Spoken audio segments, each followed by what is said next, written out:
오늘 주님께서 주시는 말씀 사사기 2장 6절에서부터 10절까지 말씀인데, 오늘 하나님께서 어떠한 말씀으로 우리를 권면하시고 또 도전하시고 또 은혜 주실지 기대하면서 함께 말씀 읽고 또 주님의 말씀 듣는 시간 가지기 원합니다.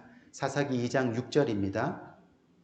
전에 여호수아가 백성을 보내매 이스라엘 자손이 각기 그 기업으로 가서 땅을 차지하였고, 백성이 여호수아의 산을 동안과 여호수아 뒤에 생존한 장로를 듣고 여호와께서 이스라엘을 위하여 행하신 모든 일을 본 자의 한 달 만에 여호와를 섬겼더라. 여호와의 종 눈의 아들 여호수아가 110세의 죽음에 우리 땅과 그의 기업을 동해 그라는 산지 가산도 빛나는 곳에 장사하였고. 우리 다 같이 읽을까요? 시작. 그 세대 사람도 다 열제기로 돌아갔고 그 후에 일어난 다른 세대는 여호와를 알지 못하며 여호와께서 이스라엘을 위하여 행하신 일도 알지 못하였더라. 아멘. 아멘. 네, 오늘 설교 제목이 여러분 보시는 바와 같이 다음 세대 그리고 다른 세대입니다. 네, 오늘 이 제목과 함께 하나님께서 어떤 은혜로 우리들을 도전하시고 또한 감동케 하실지 기대하면서 함께 우리 이 시간 주님의 귀한 말씀 듣는 시간을 가지게 됩니다. 말씀 앞서서 제가 여러분들에게 영상 하나를, 아주 짧은 영상, 한 30초 정도 되는 영상인데 실제 실화입니다. 이 영상을 한번 보시고 저희가 말씀을 계속 이어나가길 원하는데요.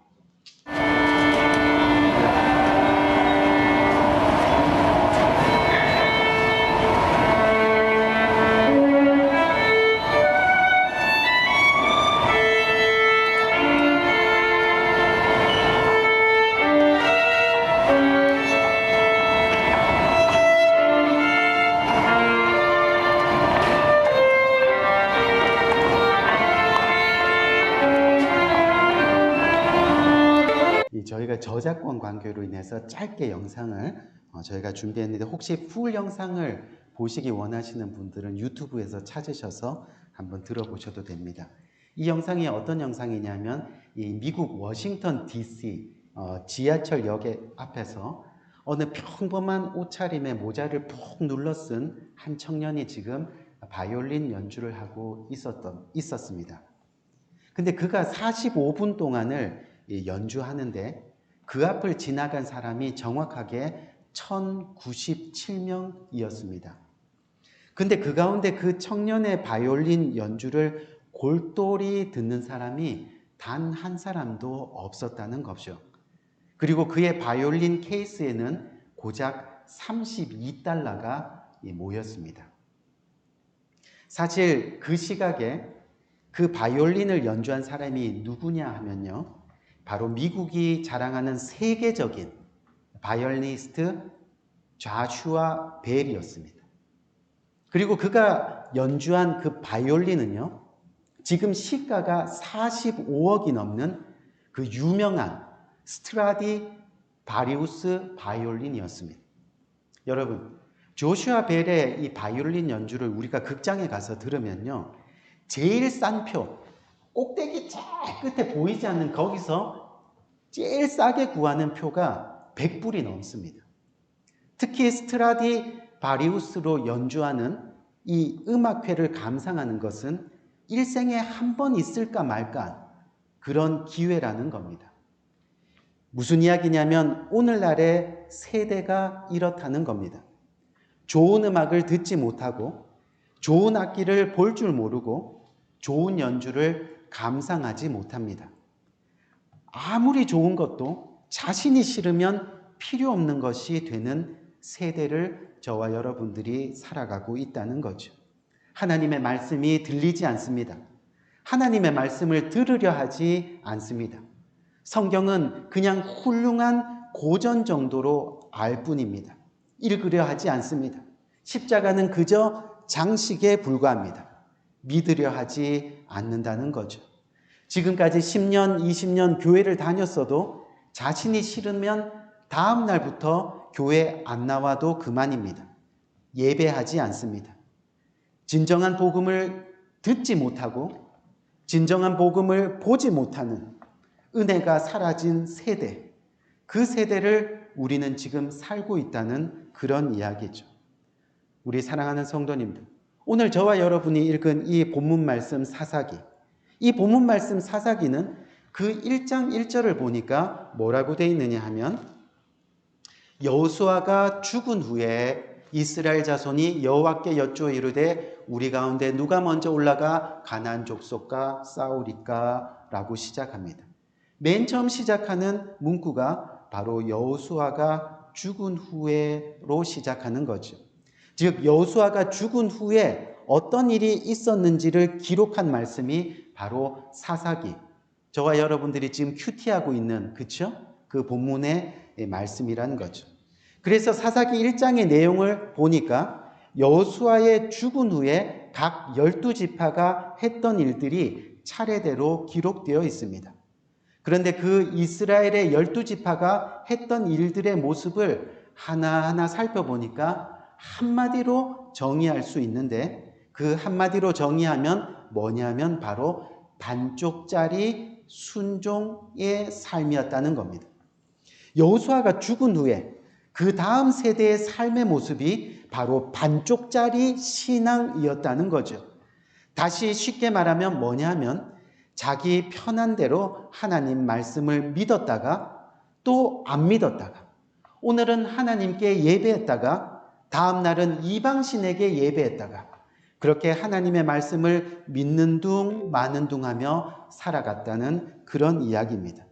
그러다가 오늘 본문 저와 여러분이 읽은 2장 6절에 다시 여호수아가 등장합니다. 그리고 오늘 본문 7절과 10절에 가장 슬픈 장면이 나오게 되는 거죠. 그 슬픈 장면을 한마디로 요약하면 바로 세대가 바뀌었다는 겁니다. 무슨 이야기냐면 여러분, 창세기로부터 시작해서 수많은 세월과 시간이 지났지만 그래도 여호수아까지는 이 이스라엘 백성들이 하나님을 온전히 믿으려고 노력해 왔습니다. 예배도 드렸습니다. 하나님을 어렴풋이나마 알려고 했습니다. 그래서 그들은 하나님을 아는 다음 세대로 계속해서 이어올 수 있었다는 거죠. 그런데 오늘 본문 10절을 보니까 안타깝게도 그 세대가 바뀝니다. 어떻게요? 다른 세대로 바뀝니다. 다음 세대가 아니라 바로 다른 세대로 바뀌게 되는 거죠. 우리가 10절 말씀 한번 봅시다. 10절 말씀 보니까 그 세대의 사람들도 다 조상들에게로 돌아갔고 무슨 이야기예요? 다 죽었다는 이야기죠. 어머니 아버지가 이제는 죽었습니다. 그 후에 일어난 세대가 어떤 세대라고요? 다른 세대입니다. 이 다른 세대는 여호와를 알지 못하며 여호와께서 이스라엘을 위하여 행하신 일도 알지 못하였더라 말씀하고 있습니다.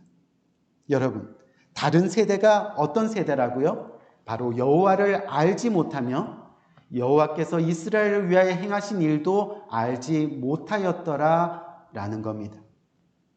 우리 사랑하는 성도님들, 어떻게 이런 일이 일어날 수 있었을까요?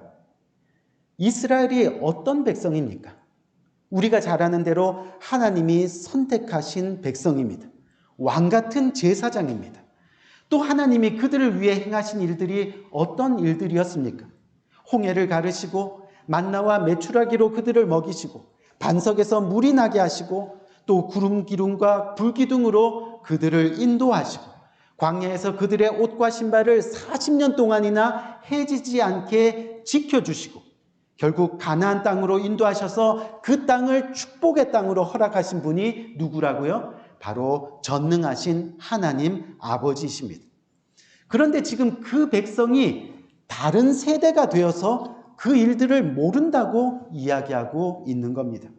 여러분, 이 다른 세대가요, 수백 년이 지난 후에 벌어진 일입니까? 그게 아니라는 거예요. 여호수아가 죽은 후에, 즉 아버지가 죽은 후 바로 다음 세대인 그 아들과 딸들이 지금 여호와를 알지 못한다고 말하고 있는 겁니다. 아빠, 엄마 따라서 자녀들이 교회에 열심히 다니는 것 같았습니다. 믿음도 성장하는 것 같았습니다. 학창시절에 선교여행도 함께하고 성경 비전 여행도 함께하고 BBS 여름 성경학교도 하고 전도 훈련도 하고. 그런데 자녀들이 어른이 되었습니다. 부모 곁을 떠났습니다. 그런데 교회에 나오지 않는 겁니다. 하나님을 예배하지 않는 겁니다. 믿음의 어떤 모습도 자녀들의 삶에서 보이지 않습니다. 세상 사람들과 똑같이 살아가는 겁니다. 아빠, 엄마가 세상을 떠났습니다.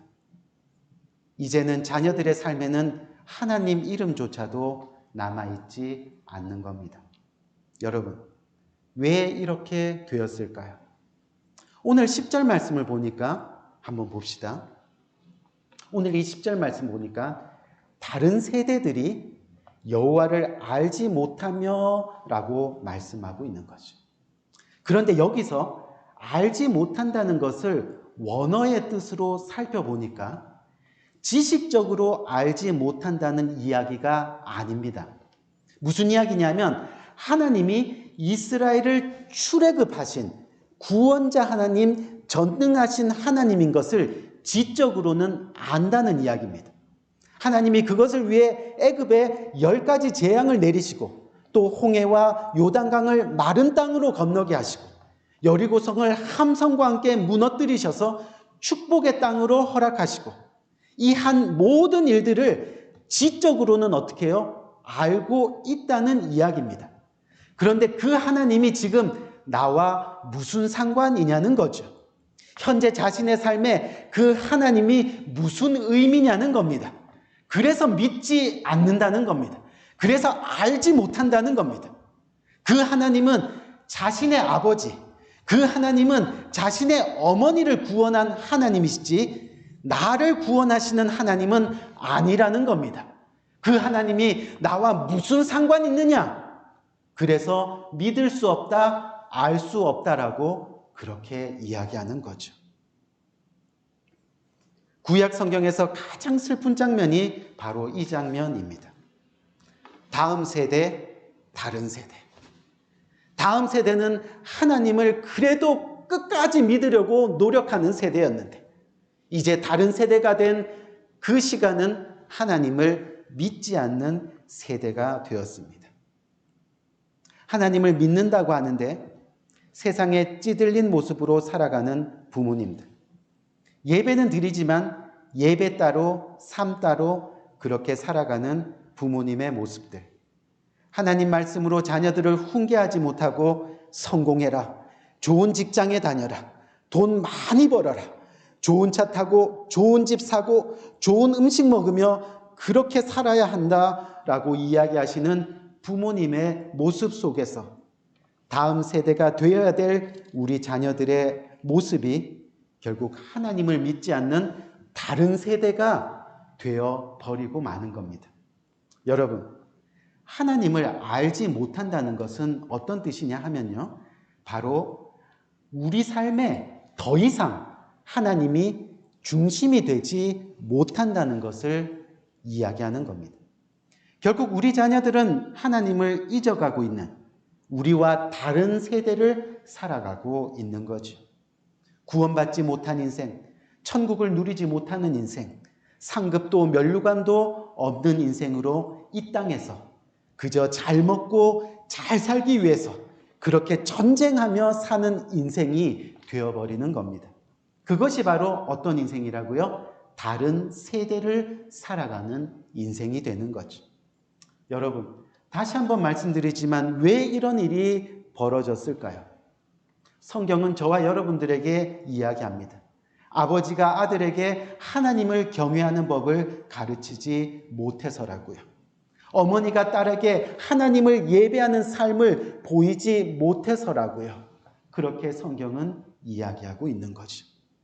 하나님이 어떤 분이신지, 그분이 무엇을 기뻐하시고 또 무엇을 미워하시고 또 그분을 어떻게 섬기는 것이 옳은 것인지, 그분의 백성으로 내가 어떻게 이 땅을 살아가는 것이 합당한 자로 살아가는지 그것을 가르치지도 못하고 또 배우지도 못하는 다른 세대, 그 세대를 우리는 살아가고 있다는 거죠.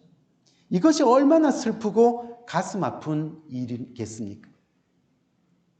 하나님이 선택받은 백성으로 이방 나라에 하나님을 전하며 구분된 삶을 살아야 하는 이 이스라엘이 지금 자신이 누구인지도 모른 채 가나안, 즉 세상이 하는 것을 그냥 따라가며 살아가는 모습을 저와 여러분들은 이 사사기를 통해서 보게 되는 거죠. 사사기의 비극은 이렇게 시작하는 겁니다. 여호와를 알지 못하는 것, 이것이 사사기에 나오는 모든 문제의 원인이 되는 겁니다. 저와 여러분들의 삶의 문제의 원인이 되는 겁니다. 한 세대가 경험했던 하나님을 다음 세대에 전하지 못하는 것, 이것이 저와 여러분들의 삶의 비극이 된다는 거죠. 그래서 오늘 10절 말씀 다시 한번 봅시다. 그 10절 말씀이 뭐라 그래요? 그 후에 뭐라고요? 저와 여러분들이 다 죽은 이후에 내 자손들에게 일어난 그 세대가 어떤 세대라고요? 바로 다른 세대라고 말씀하고 있는 거죠. 오늘 우리는 이 문제를 심각하게 생각해야 합니다. 지금은 괜찮을지 모릅니다.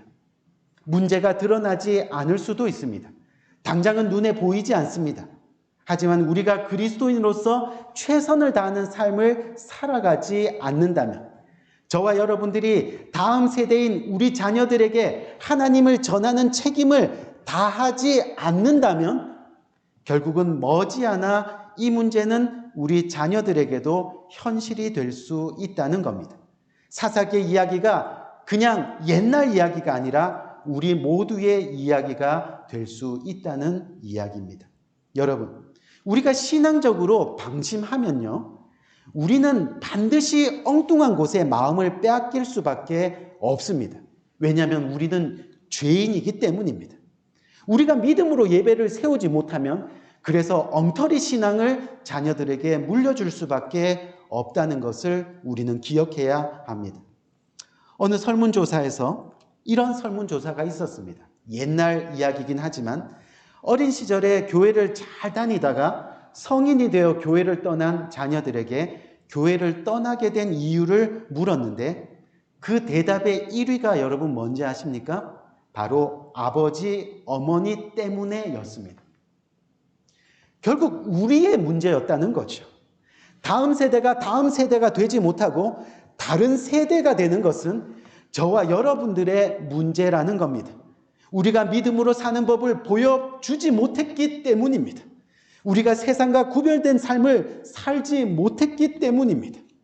결국 그렇게 우리가 세상에 한눈 팔고 살다가 세상 좋은 것만 쫓으며 살다가 하나님의 나라를, 예수님의 십자가 구원을 우리 다음 세대에게 전하지 못해서 이 세상에게 다음 세대를 빼앗기고 마는 그런 아픔을 우리는 겪게 된다는 거예요.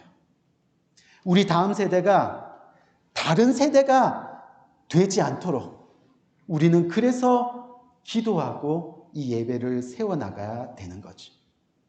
비록 우리 자녀들이 이 땅에서 잘 먹고 잘 살 수는 있겠으나 구원받지 못한 인생, 영원히 지옥의 형벌을 견디며 살아가야 되는 인생, 바로 다른 세대가 되지 않기를 우리는 그렇게 기도해야 한다는 겁니다.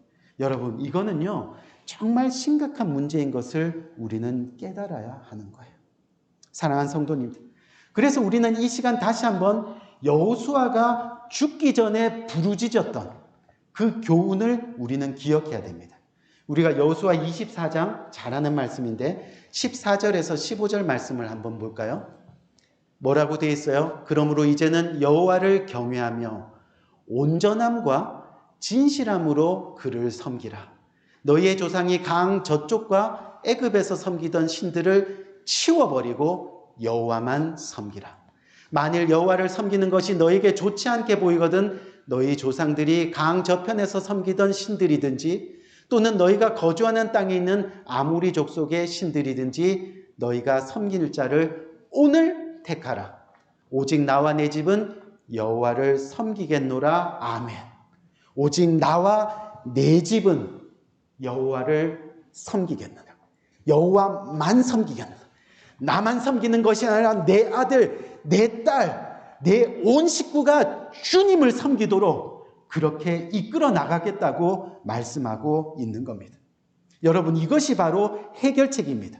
다음 세대가 다른 세대가 되지 않도록 붙들 수 있는 방법이 바로 오직 나와 내 집은 여호와를 섬기겠노라. 아멘. 우리가 마음을 다해서, 뜻을 다해서, 힘을 다해서, 목숨을 다해서 그렇게 하나님을 예배하는 겁니다. 성경에 섬긴다는 것은 뭐라 그랬어요? 예배하는 것. 하나님을 사랑하는 것은 뭐라 그랬어요? 하나님을 예배하는 것. 하나님을 섬기고 예배하고, 하나님 나라를 위해서 희생하고 헌신하고 봉사하고. 어떻게 해요? 여호수아가 이야기한 대로 성실함과 진정으로, 성실함과 정직으로 우리의 삶을 살아내고, 또 자녀들에게 그 삶을 보이고, 또 그것을 교훈으로 가르쳐 주어야 하는 겁니다. 결국 우리의 사명은요, 우리의 자녀들에게 올바른 믿음을 가르쳐야 합니다. 또 자녀를 세상의 죄로부터 떨어져 살게 하고, 그래서 자녀들이 구원과 영생의 축복을 얻을 수 있도록 다음 세대를 철저히 신앙으로 우리가 보호해야 하는 겁니다. 그러기 위해서는 어떻게 해야 될까요? 결국은 우리가 먼저, 저와 여러분들이 먼저 올바른 신앙생활을 해야 하는 겁니다. 저는요, 오늘날 세상의 모습을 보면 너무 두렵습니다. 마음에 근심이 생깁니다. 왜요? 지금도 세상이 이렇게 타락해 가고 있는데, 우리가 죽은 이후에 우리 자녀들이 커서 살아가야 하는 세상은 또 어떤 모습일까? 그런 생각만 하면요, 이 마음에 걱정과 두려움이 생깁니다. 답답한 감정이 생기게 되는 거죠. 하지만 저에게 사실 그보다 더 두려운 것이 있습니다. 그게 뭐냐면 바로 오늘날 제 모습입니다. 혹시나 지금 제 모습이 그냥 빈 껍데기 같은 신앙으로, 그리고 의무감으로, 목사니까 의무감으로 하나님을 믿으며 살아가고 있지는 않는지, 정말 기쁨으로 주님을 섬기고 감사함으로 하나님과 이웃을 위해 수고하고 있는 삶을 내가 살아가고 있는지, 아니면 하나님을 섬기는 즐거움을 이미 잊어버리고 하나님을 사랑함이 이미 식어져 버린 모습으로, 그런데 그것을 철저하게 감추면서 억지로 믿음 좋은 척하며 살아가고 있지는 않는지. 만약 우리가 지금 그렇게 살아간다면 우리 다음 세대는 틀림없이 다른 세대가 되어 있을 겁니다. 바라기는 우리 자녀들이 하나님 말씀 하나 암송하는 것보다 더 중요한 것이 뭐냐면, 그 암송하는 말씀을 내가 먼저 삶으로 보여주는 겁니다. 이 말씀이 정말 하나님의 말씀이라는 것을 삶으로 어떻게 해요? 보여주는 겁니다. 단지 이론이 아니라, 단지 입술이 아니라 그 말씀을 믿음으로 살아내는 겁니다. 삶으로 증명하는 겁니다. 여러분, 오늘날 젊은이들이요, 교회를 떠나는 진짜 이유가 여러분 뭔지 아세요? 예전에는 아버지 때문에, 어머니 때문이었는데 요즘은 젊은이들이 교회를 떠나는 진짜 이유가 뭔지 아세요? 교회가 재미없어서요? 아니에요. 젊은이들이 교회에서 기대하는 것은요, 재미가 아닙니다. 재미있는 것은요, 세상에서 얼마든지 찾을 수 있습니다. 근데 이 젊은이들이 교회에 기대하는 것은 뭐냐면 세상과 다른 모습입니다. 세상과 철저히 다른 모습입니다. 세상과 다르게 살아가는 내 아버지의 모습, 세상과 다르게 살아가는 내 어머니의 모습이라는 거예요. 요즘 여러분들 TV에 보면, TV에 나오는 연예인들, 우리가 뻔히 아는 그리스도인인데도 TV에 나와서 계속해서 하는 이야기가 맨날 술 먹는 이야기, 또 세상에서 어떻게 하면 돈 잘 버는 이야기, 독실한 크리스찬이라고 하면서 매일매일 술을 먹어야 살아갈 수 있다는 이야기들, 돈 때문에 살아간다는 그런 이야기들. 세상과 다르게 살아가는 내 아버지, 내 어머니의 모습이 그립다는 그런 이야기. 결국 교회에서 세상과 다른 모습을 보지 못할 때 떠나는 겁니다. 믿는 사람들이 주여 주여 하고 외치며 주님을 사랑한다고 말하면서 세상과 똑같이 누구보다 돈을 사랑하고 누구보다 이기적이고 누구보다 자신만을 생각하며 그렇게 살아가니까 결국 그 모습을 보고 실망하는 겁니다. 교회에 소망이 없는 겁니다. 여러분, 미국에서 이민교회를 이루고 사는 이 아시아 나라들 중에서요, 재미난 통계가 있습니다. 그게 뭐냐면 미국에서 이민교회를 이루고 사는 아시아 나라들 중에 중국이란 나라는 2세 교회가 있습니다. 세컨 제너레이션 철치가 이미 곳곳에 많이 세워져 있습니다. 베트남도 2세 교회가 있습니다. 일본도 2세 교회가 있습니다. 필리핀도 2세 교회가 있습니다. 그런데 유일하게 아시아 나라 중에서 한국만 2세 교회가 세워지지 않았습니다. 불행히도 한국은 2세 교회가 없습니다. 2세 교회를 세웠다가도 인터내셔널 철치로 바뀌어지고 2세 교회를 세웠다가도 한인들은 다 빠져나가고 타민족들이 이루는 교회들. 왜 그럴까요? 한국은 왜 2세 교회가 없을까요? 정말로 하나님을 예배하고 섬기는 모습이 없었기 때문입니다.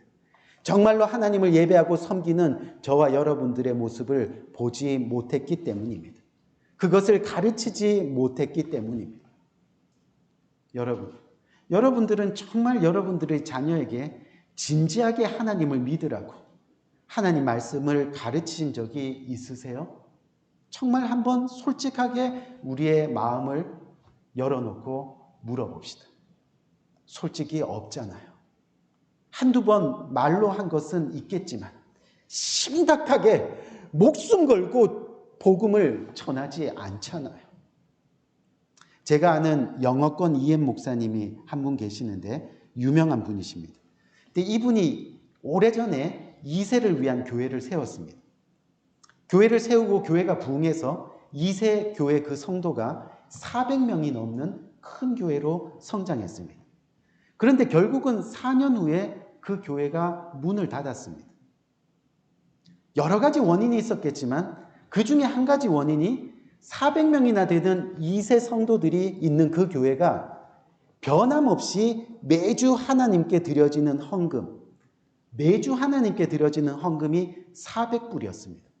400명이 모이는 그 교회가 400불의 헌금을 주님 앞에 드립니다. 무슨 얘기예요? 평균적으로 한 사람이 1불을 헌금하는 겁니다. 성인이 된 2세들이 하나님을 섬기는 법을, 교회를 세우는 법을 제대로 배우지 못해서입니다. 누구의 탓일까요? 1차적으로는 우리 부모님들의 잘못입니다. 부모인 우리가 하나님께 제대로 예배하지 못해서, 하나님의 교회를 제대로 섬기지 못해서라는 거죠. 하나님의 명령임에도 불구하고 평생 11조 생활을 하지 않습니다. 감사헌금도 드리지 못하는 인생을 살아갑니다. 주일헌금은 언제나 인색합니다. 우리 자녀들이 결국 하나님 나라를 이루지 못하고 하나님의 몸된 교회를 이루지 못하고 다른 세대, 즉 하나님을 알지 못하는 세대로 이 땅에 살아가는 것은 결국 저와 여러분들의 잘못일 수 있다는 이야기입니다. 우리 사랑하는 성도님들, 이스라엘 백성들처럼 우리 세대가 다른 세대가 될까 봐 저는 두렵습니다. 그렇기 때문에 바라기는 우리가 먼저 다음 세대가 뭐라 그랬어요? 하나님을 믿는 세대, 하나님의 그 신앙을 이어가는 세대, 우리가 먼저 그 다음 세대가 되어서 하나님의 말씀을 신뢰하고 또 순종하는 삶을 우리가 먼저 살아내야 하겠다는 거죠. 분명한 것은 우리가요, 주님께 순종할 때, 이 주님의 말씀에 순종하는 삶을 살 때 우리는 하나님을 정말 경험하게 되는 겁니다. 저는 하나님을 만난 적이 없어요. 하나님을 어떻게 만나요? 하나님을 어떻게 찾죠? 돌이켜보세요. 내가 하나님의 말씀 가운데 살은 흔적이 있는지, 분명한 것은 우리가 하나님 말씀에 순종하고 그 말씀대로 살아갈 때 하나님을 정말 경험하게 된다는 거예요. 우리가 주님의 말씀대로 실천할 때 정말로 하나님의 은혜를 가슴으로 깨닫는 놀라운 역사가 일어나게 된다는 거죠. 우리가 지금까지 하나님의 뜻대로 살아가지 못하니까, 하나님의 말씀대로 순종하지 못하니까 하나님의 은혜도 경험하지 못하고 하나님을 만나는 역사도 내 삶 가운데 없는 겁니다. 정말 그렇게 하나님의 은혜를 가슴으로 깨달을 수 있는 그때 우리가 정말 우리가 경험한 이 하나님을, 또 그 하나님이 우리 삶 가운데 하신 일을 우리 자녀들에게 어떻게 해요? 증거하고 이야기해 줄 수 있게 된다는 거죠. 그리고 한 가지 마지막으로 더 바라긴 건, 끊임없이 우리는 다음 세대를 위해서 우리는 뭐 해야 돼요? 기도해야 됩니다. 왜요? 우리 마지막으로 한번 봅시다. 누가복음 23장 28절을 보니까 예수님이 뭐라고 당부하시냐 하면, 예수께서 돌이켜 그들을 향하여 이르시되 예루살렘의 딸들아, 나를 위하여 울지 말고 너와 너희 자녀를 위하여 울라. 아멘. 무슨 얘기예요? 다른 세대를 보고 통곡하지 않으려면 지금 너와 너의 자녀를 위해 기도하며 기도로 눈물의 씨앗을 뿌려야 한다라고 주님은 말씀하고 있는 겁니다. 우리의 세대들도 사사기의 세대들처럼 반쪽짜리 신앙, 반쪽 순종으로 살아가고 있는 모습이 아닌지 우리는 돌아볼 필요가 있습니다. 만약 우리가 그렇게 살게 된다면 우리 자녀들은 틀림없이 다른 세대, 하나님을 알지 못하고 하나님이 행하신 일을 알지 못하는 그런 세대를 살아가게 되는 거죠. 우리 다음 세대를 위해서, 또 교회를 위해서, 우리 자녀들을 위해서, 그리고 믿지 않는 영혼들 주의를 위해서 우리는 그렇게 울며 기도해야 하겠습니다. 주님의 나라와 복음을 위해서 말입니다. 우리 한번 기도할까요?